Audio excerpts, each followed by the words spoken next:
Hello, नमस्कार। हिंदी लोकवाणी संयुक्त हिंदी कक्षा 10वीं में आप सबका स्वागत है।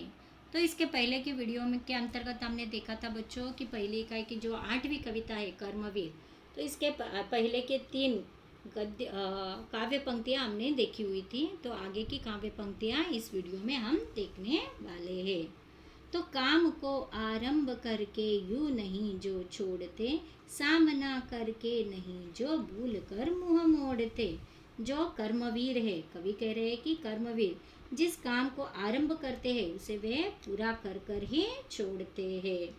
तो बीच में इसे कभी भी नहीं छोड़ते हैं। सामना करके नहीं जो भूल कर मुंह मोड़ते। मुंह मोड़ना तो यह मुहावरा है बच्चों, पीछे हटना।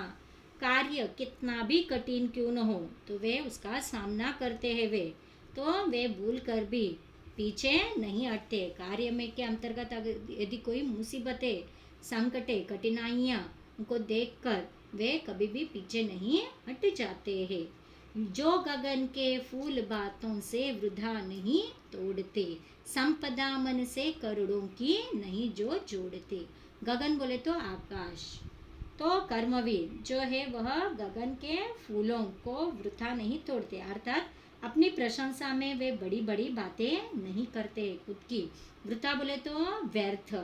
तो अपनी प्रशंसा के अंतर्गत वे बड़ी बड़ी बातें भी नहीं करते हैं। संपदा मन से करोड़ों की नहीं जो जोड़ते। संपदा बोले तो धन दौलत। तो यहाँ पे वे अपने पास करोड़ों की संपत्ति होने का भी झूठा दिखावा भी वे लोगों के सामने नहीं करते हैं। आगे की काव्य पंक्तियाँ। कार्यस्थल को वे कभी नहीं पूछते वह है कहा, कर दिखाते हैं असंभव को वही संभव यह। तो कर्मवीर यह बात कभी नहीं पूछते कि उनको किस स्थान पर कार्य करना है, उनका कार्यस्थल कहाँ है। तो कवि कहते हैं कि ऐसे लोग ही असंभव कार्य को वे संभव कर दिखाते हैं। कर दिखाते हैं असंभव को वही संभव यहाँ। उलझने आकर उन्हें पड़ती है जितनी ही जहाँ, वे दिखाते हैं नया उत्साह उतना ही वहाँ। तो वे कठिनाइयों से कभी भी नहीं डरते हैं, बल्कि उनके काम में जितनी अधिक उलझने आती है तो वे उसे पूरा करने के लिए उतने ही अधिक उत्साह, उतने अधिक नए जोश से, नहीं चेतना से तो वे उस काम को आगे बढ़ाने में जुटे हुए रहते हैं। तो आगे की पंक्तियाँ। सब तरह से आज जितने देश है फूले फले, बुद्धि विद्या धन विभव के है जहाँ डेरे डले। डेरे डलना बोले तो अपना अधिकार या अपना वर्चस्व दिखाना।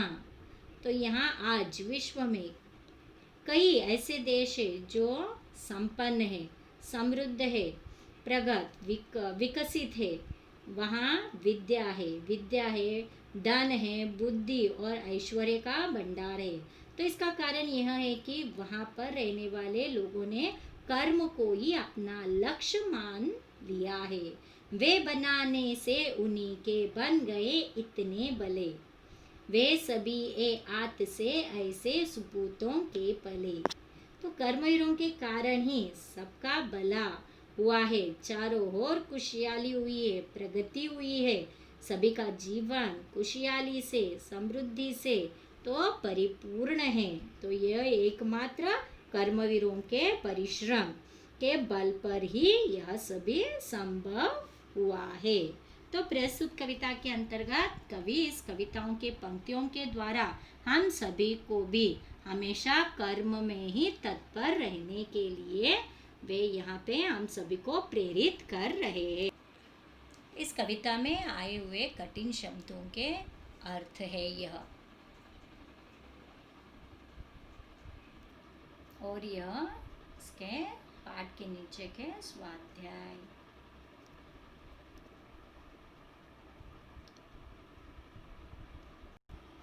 धन्यवाद। अगर आपको मेरा वीडियो पसंद आए तो ज़रूर इसे लाइक कीजिए, शेयर कीजिए, सब्सक्राइब कीजिए।